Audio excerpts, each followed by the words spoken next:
تمام مومنین سے گزارش ہے امام بارگاہ میں تشریف لے آئے اور فرض ادا پر تشریف لے آئے۔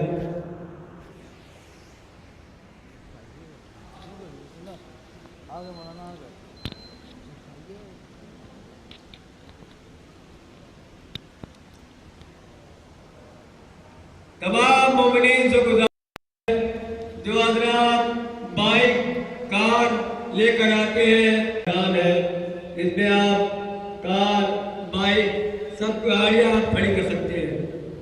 سامنے کا گیٹ کھلا ہوا ہے، مومنین سے گزارش ہے اس میدان میں آپ گاڑی لا سکتے ہیں۔ کسی کے مکان کے سامنے مومنین سے گزارش ہے کہ آپ گاڑی نہ کھڑی کریں گے، کیونکہ آگے جانے میں بھی تکلیف ہوتی ہے اور اگر مکان میں کوئی ہوگا تو اس کو گاڑی نکالنے میں بھی تکلیف ہوتی ہے۔ شیان حیدر کرار کا کام کسی کو تکلیف دینا نہیں ہے، بلکہ شیان حیدر کرار کا کام ہے راحت دینا۔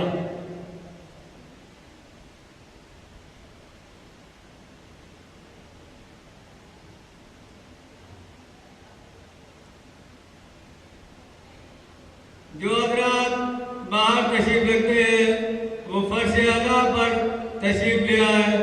مولانا موصوف بھی چند لمحوں میں تشریف لانے والے ہیں۔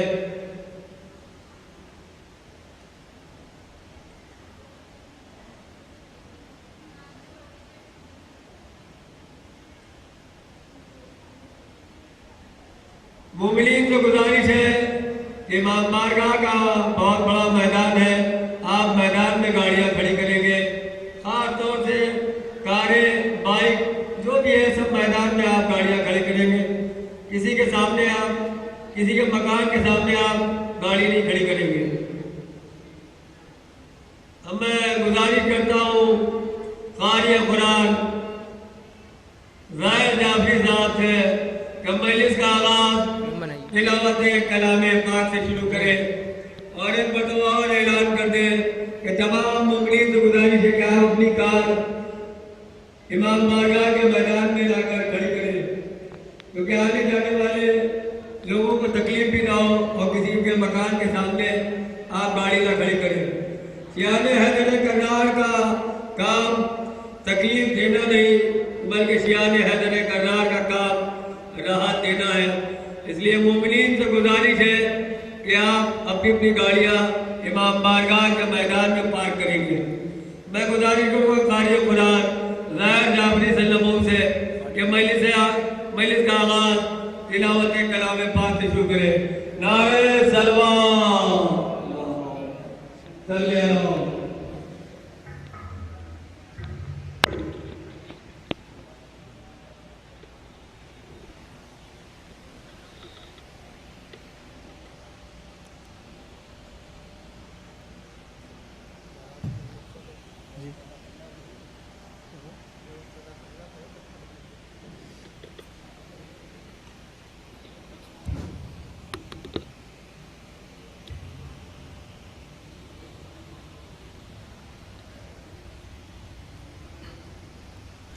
اللهم صل على محمد وآل محمد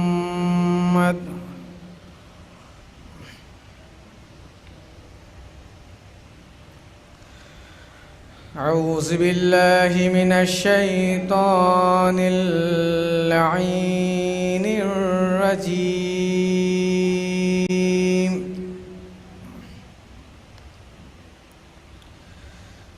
بسم الله الرحمن الرحيم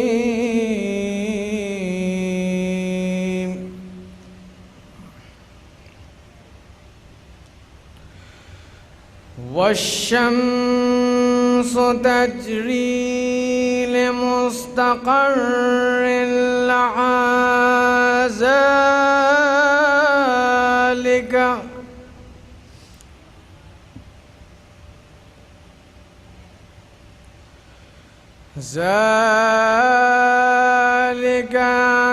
تقدير العزيز العزيز العليم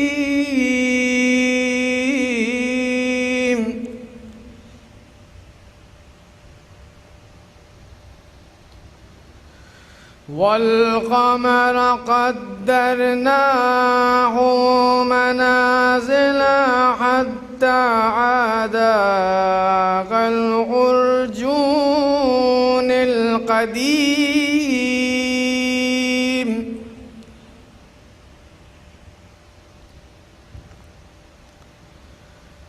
لا الشمس ينبغي لها أن تدرك القمر والليل سابق النهار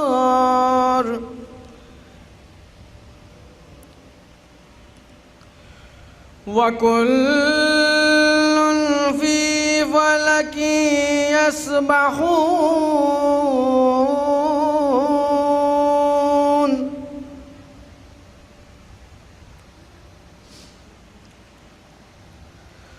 وآيات لهم أن حملنا ذريتهم في الفلك المشحون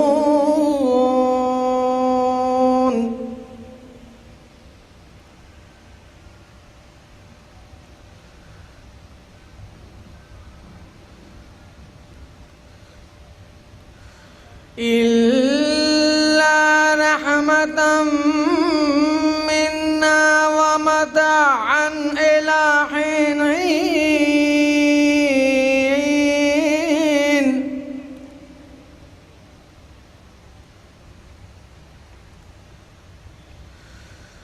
وإذا قيل لهم اتقوا ما بين أيديكم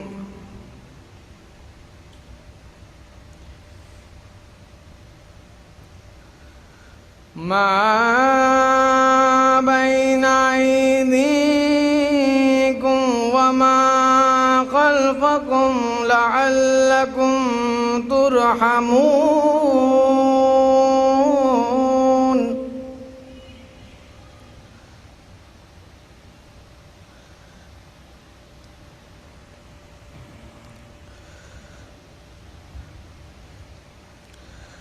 وما تأتيهم من آية من آيات ربهم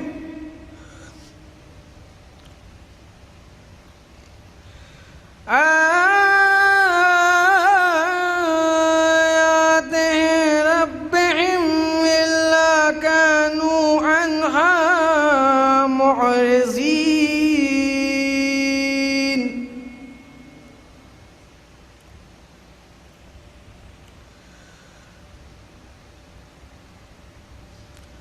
وإذا قيل لهم أنفقوا مما رزقكم الله قال الذين كفروا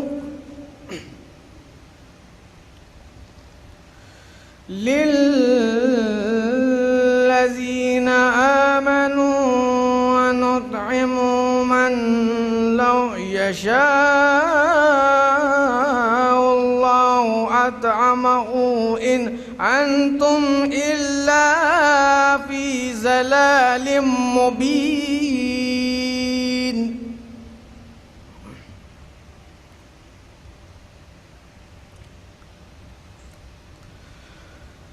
ويقولون متى هذا الوعد إن كنتم صادقين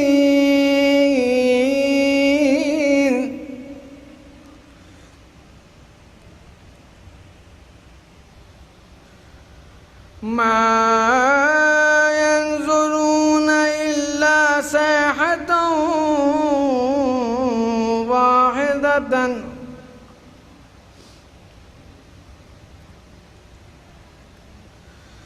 صيحة واحدة تأخذهم وهم يخصمون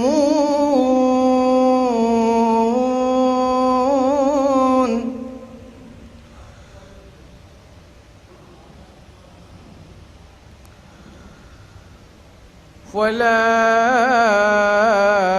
يستطيعون توصية ولا إلى أهلهم يرجعون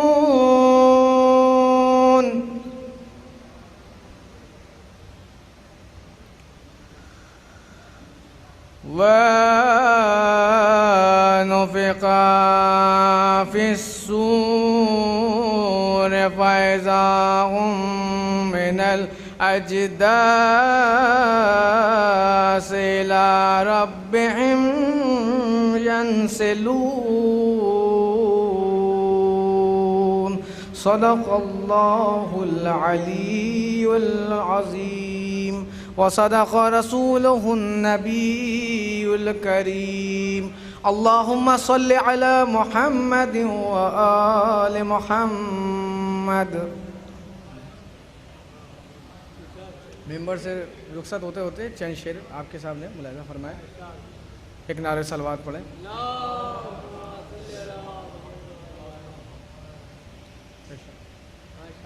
کہ جن لوگوں کو حیدر سے محبت نہیں ہوتی، کہ جن لوگوں کو حیدر سے محبت نہیں ہوتی ان لوگوں کی پھر ہم کو ضرورت نہیں ہوتی. جن لوگوں کو حیدر سے محبت نہیں ہوتی ان لوگوں کی پھر ہم کو ضرورت نہیں ہوتی. ارے پڑھتے ہو نمازیں جو بنا خطبہ علی کے، پڑھتے ہو نمازیں جو بنا خطبہ علی کے، دنیا میں کوئی ایسی عبادت نہیں ہوتی، دنیا میں کوئی ایسی عبادت نہیں ہوتی. اور یہ شعر ملاحظہ فرمائے کہ جن لوگوں سے ناراض ہے شہزادی کونین، کہ جن لوگوں سے ناراض ہے شہزادی کونین، بن جائے خلیفہ بھی تو عزت نہیں ہوتی، بن جائے خلیفہ بھی تو عزت نہیں ہوتی. کہ جن ماؤں نے بچوں کو کھلایا ہے تبرک، شعر ملاحظہ فرمائے کہ جن ماؤں نے بچوں کو کھلایا ہے تبرک، ان بچوں کے ذہنوں میں بغاوت نہیں ہوتی، ان بچوں کے ذہنوں میں بغاوت نہیں ہوتی. ایک صلوات پڑھے محمد والے. بدو شعر آخری کہ جہاں میں یوں تو بہت لوگ بااصول بنے، جہاں میں یوں تو بہت لوگ بااصول بنے، دکھاؤ ایسا کوئی جس کی ماں بطول بنے. کہ جہاں میں یوں تو بہت لوگ بااصول بنے، دکھاؤ ایسا کوئی جس کی ماں بطول بنے. حسین تیرے مدارس کی حد نہیں ملتی، حسین تیرے مدارس کی حد نہیں ملتی، سوار تو ہے سواری تیری رسول بنے، سوار تو ہے سواری تیری رسول بنے. رشتہ ہمارا خون کا ہے کربلا کے ساتھ، رشتہ ہمارا خون کا ہے کربلا کے ساتھ، ہم قبر میں بھی جائیں گے خاک شفا کے ساتھ. ایک صلوات پڑھے محمد.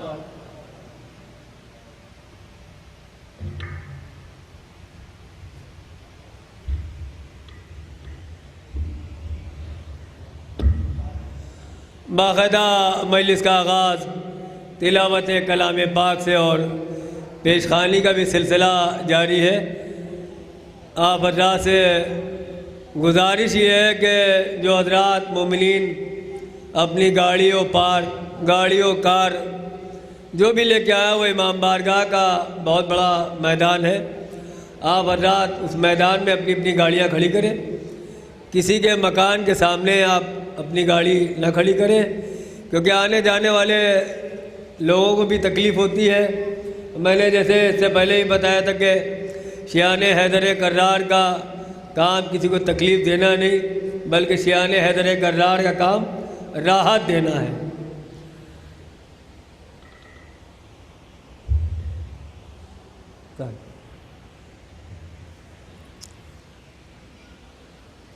موت کے سیلاب میں نے ابھی یہاں کچھ دن پہلے یہاں ایسی امام بارگاہ میں 40ویں کی مجلس ہوئی تھی، اس میں یہ شعر پڑھا تھا کہ موت کے سیلاب میں ہر خشک و تر بہہ جائے گا، موت کے سیلاب میں ہر خشک و تر بہہ جائے گا، ہاں فقط نام حسین ابن علی رہ جائے گا، ہاں فقط نام حسین ابن علی رہ جائے گا۔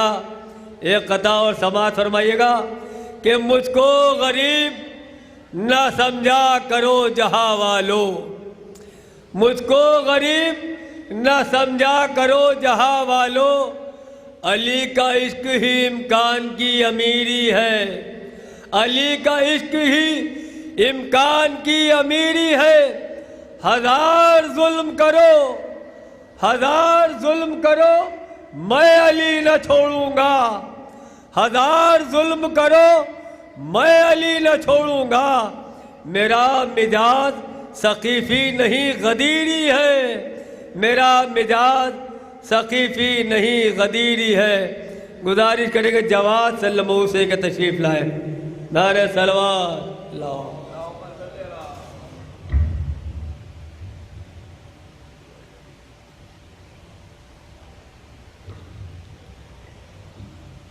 صلوات۔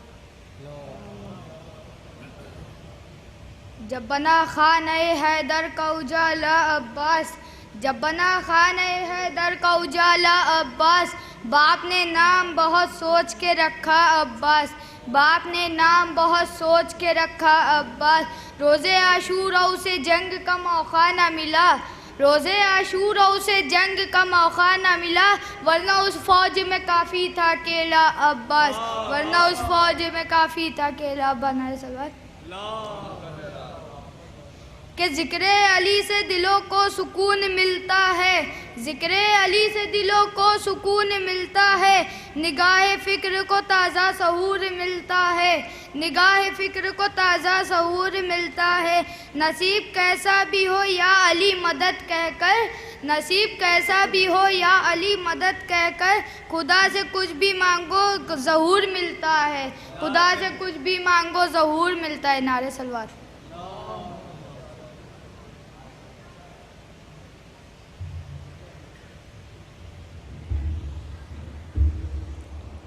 ابھی مولانا تشریف نہیں لائے ہیں تو اس لیے ایک آدھ قطع اور مومنین سے گزارش ہے، سامنے سے کچھ لوگ بھی آ رہے ہیں تو اس لیے تاکہ ان کے تک آواز پہنچ جائے، مومنین سے گزارش ہے اپنی اپنی گاڑیاں میدان میں پارک کریں گے، چاہے بائک ہو چاہے کار، مومنین سے گزارش ہے میدان امام بارگاہ کے میدان میں گاڑیاں پارک کریں گے۔ وہ کہہ رہے ہیں، وہ کہہ رہے ہیں جیو ذکر مرتضیٰ کے بغیر، وہ کہہ رہے ہیں جیو ذکر مرتضیٰ کے بغیر، بتاؤ کیسے کوئی سانس لے ہوا کے بغیر، وہ کہہ رہے ہیں جیو ذکر مرتضیٰ کے بغیر، بتاؤ کیسے کوئی سانس لے ہوا کے بغیر۔ اور زمانے بھر میں فقط ایک در بطول کا ہے، زمانے بھر میں فقط ایک در بطول کا ہے، جہاں خیرات بھی ملتی ہے التجا کے بغیر، جہاں خیرات بھی ملتی ہے التجا کے بغیر۔ اور کہا خدا نے نبی سے پکارو حیدر کو، کہا خدا نے نبی سے پکارو حیدر کو، ارے کہیں ہوئی یہ فتح شاہ لا فتح کے بغیر، کہیں ہوئی یہ فتح شاہ لا فتح کے بغیر۔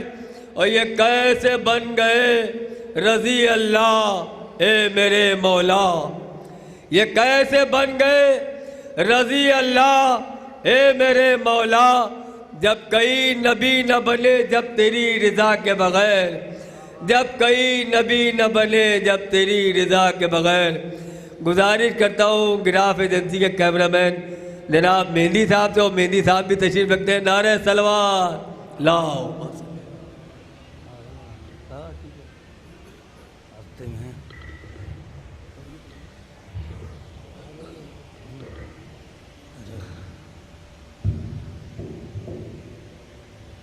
نعرہ صلوات۔